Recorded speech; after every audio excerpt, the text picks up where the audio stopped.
Angels, demons. I fear their conflict will soon engulf the world of men. The Archangel INARIUS is known as the Prophet, the Father of the Firstborn, and Creator of Sanctuary, a figure in the history of Diablo who is one of the most prominent beings to shape the events of the series. He's been mentioned in various points of lore, even having an entire trilogy of novels centered around his exploits. It was, in fact, INARIUS who charged the battlefield at Tyrael's command during the Eternal Conflict, and served as an advisor on the Angiris Council, commanding great respect among the high heavens. But all of this would fuel his pride and his own arrogance, which would eventually lead him down a path that, while seemingly well planned, ultimately would highlight his utter idiocy. In his quest to be free from the Eternal Conflict, he would never truly taste freedom, and all the woes that befell INARIUS in the end, as he was doomed to suffer a terrible fate of imprisonment and torture, were due to his own mistakes and hubris. To see if you share the same conclusion, let's examine some major context behind the most prominent actions that shape INARIUS' life and choices. Through this, perhaps we'll gain a better insight as to the future of his role, if any, in the upcoming chapters in Diablo 4. Hell is coming.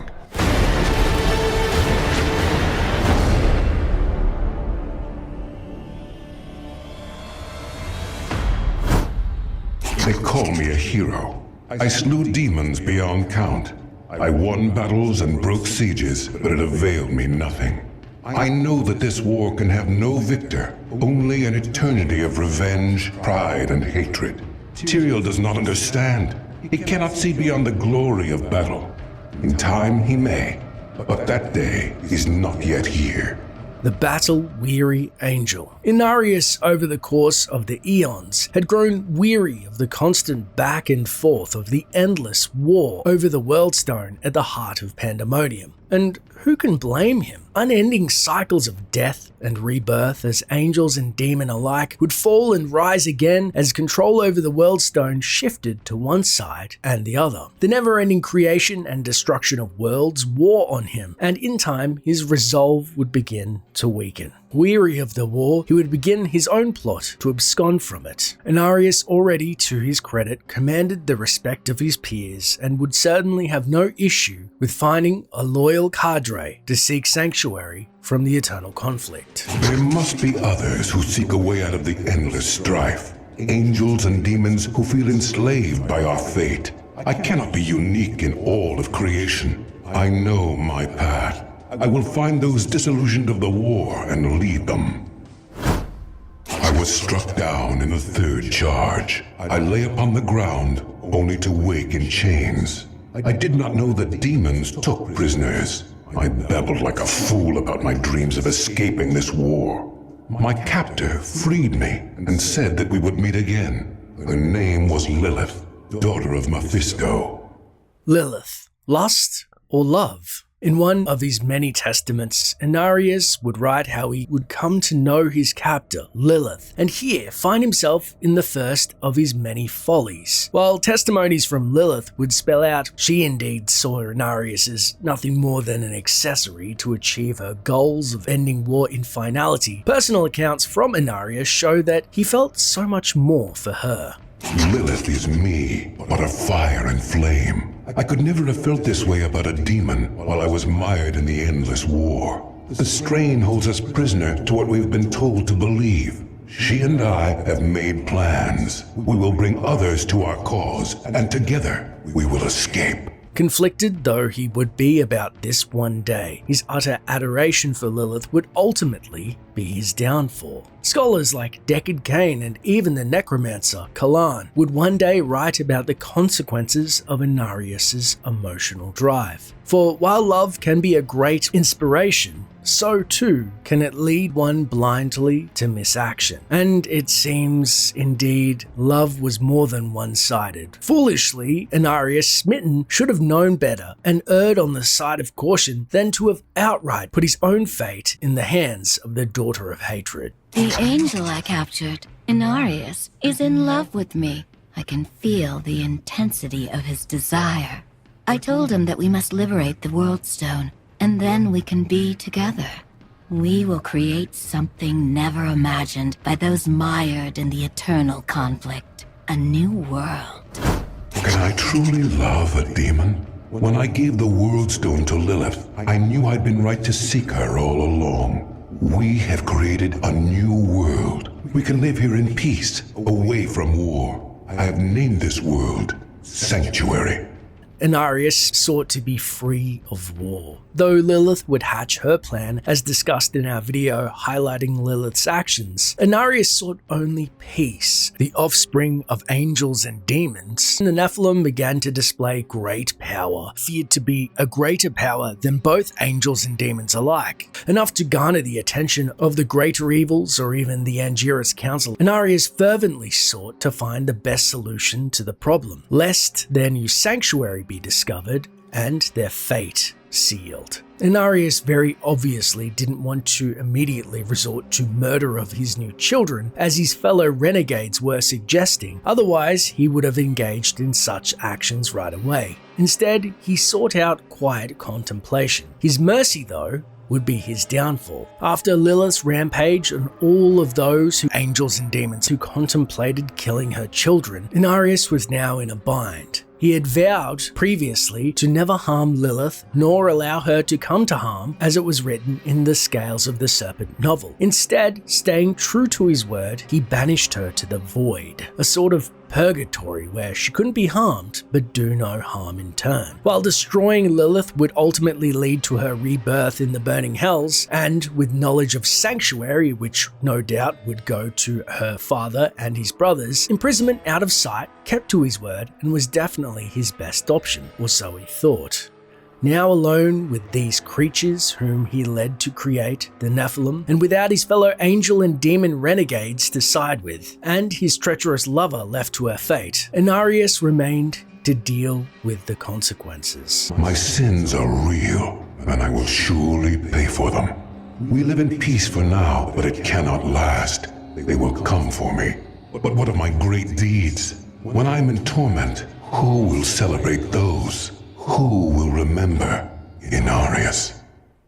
Sanctuary unveiled. INARIUS decided the best course of action was to use the World Stone to diminish the growing powers of the Nephilim, and generations would pass by until their powers were merely things of legend. While this decision was met with scrutiny from the remaining Nephilim, INARIUS would not be questioned and even destroyed many who opposed him, forcing several of the firstborn into hiding, including his own son, Lunarian, who joined Tragul in the World Between Worlds as Rathma to escape. Unfortunately, it seems, absolute power corrupts absolutely. And while probably driven by fear after seeing Lilith's actions and trying his best to keep heaven and hell out of his beloved sanctuary and have peace by ruling with an iron fist, INARIUS may have succeeded in stymieing the Nephilim's power with the World Stone to save Sanctuary from heaven and hell, but unfortunately he had already unwittingly set in motion his own downfall in a previously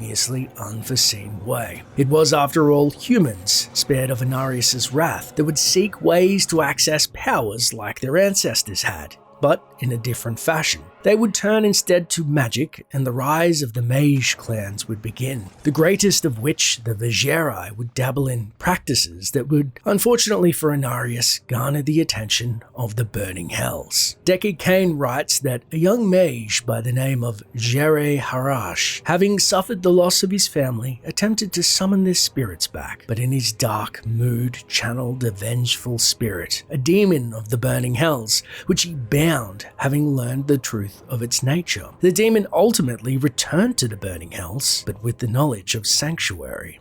INARIUS, having failed to maintain control over the paths and actions of the populace he helped create, had failed to keep the burning hells from discovering Sanctuary. Now, with one side of the eternal conflict having discovered his world, how long would it be before the other would do the same? And how long could INARIUS maintain his tenuous grasp on Sanctuary's inhabitants before they were doomed to be sucked into the very conflict he sought to escape?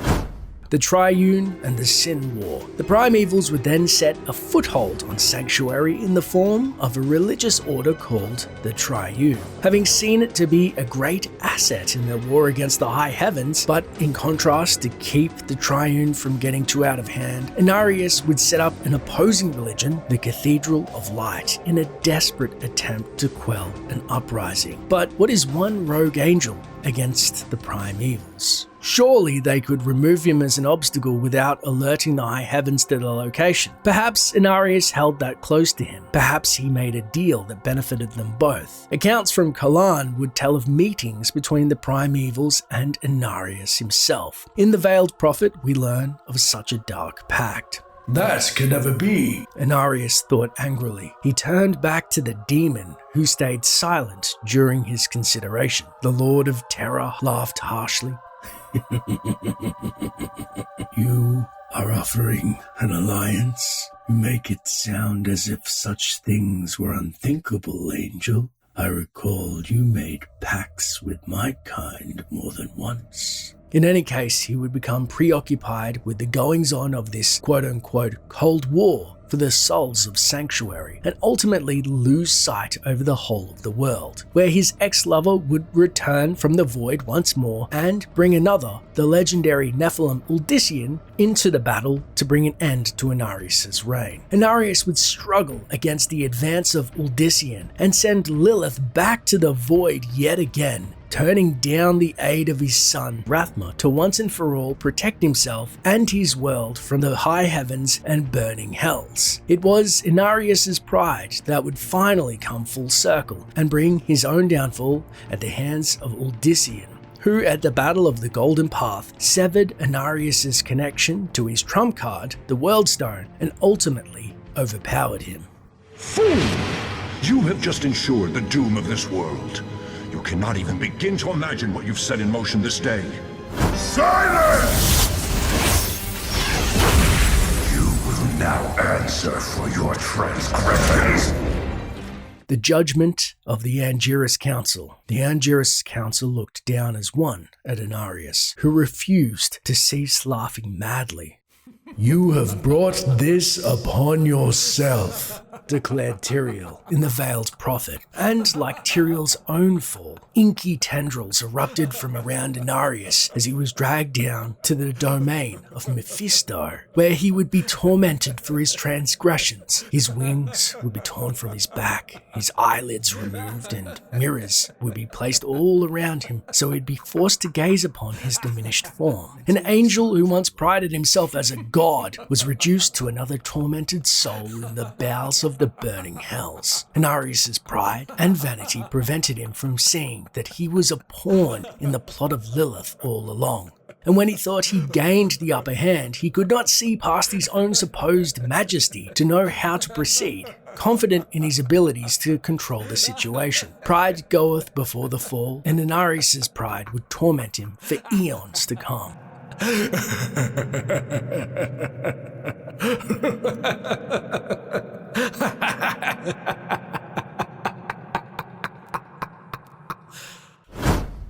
World's End. During the events of Diablo 3, we learn very little about the current state of INARIUS and more of his past. It's at this point in the game series that such information erupted on the scene. Slight nods were made to him, at least until the Reaper of Souls and Rise of the Necromancer updates, which gave us the Testaments of INARIUS, a series of audio clips, and the Grace of INARIUS Necromancer set, which spoke very lightly of the father of their patron figure, Rathma. For I wield the power they cannot. Creator of Sanctuary. But what about Diablo 4? Unsurprisingly, as INARIUS' fate is tied intimately to that of the returning Lilith, we officially get a glimpse of INARIUS bound by chains in Mephisto's realm during the official Diablo 4 cinematic. Concept art and promotional materials have revealed a possible reappearance from INARIUS in the upcoming Diablo 4. How we meet him and what implications this might have on the outcome of the game is currently unknown. In one such image though, an angel closely resembling INARIUS is seen holding what appears to be a blood-red crystal shard. possibly a shard of the World Stone. How he came by this is unknown, though perhaps Diablo Immortal, which story includes a minion of Diablo gathering shards of the World Stone, will hold information we need to understand more. And what a terrible thought, to reform the World Stone and attune it to whomever is in control of its world-bending power. Something INARIUS is intimately familiar with. For now though, we have but to guess as to what the Eons could do to an angel twisted, tortured, and bound by hate. But if it's anything like the fate of the fallen angel Iswal, we know it's probably not good for Sanctuary. Hell itself is poised to spill forth into your world like a tidal wave of blood and nightmares. You and all your kind are doomed. Final thoughts. Perhaps INARIUS may finally get a chance at redemption. With heaven closed and the lords of hell on the rise once more, powerful allies will be needed. And such an ally may yet be found in an angel who let this all come to pass. But we shall see. But what do you think? Is INARIUS an idiot for trying to hide from the eternal conflict and then becoming obsessed with the daughter of hatred and then power itself, as he was first a shepherd to the weary and then eventually a full-blown tyrant? Or does he deserve our pity instead of his fate for his transgressions? Let me know in the comments below. Thanks for watching. If you enjoyed the video, be sure to like and subscribe. And if you're looking to group up in Diablo 4, we're running an awesome lore community on Discord, linked in the description. Plus, as people ask where the best lore lies in Diablo 4, I've linked books I referenced in this video, such as Book of Cain, Adria, The Sin War, and more in the description. Thanks for watching, and until next time.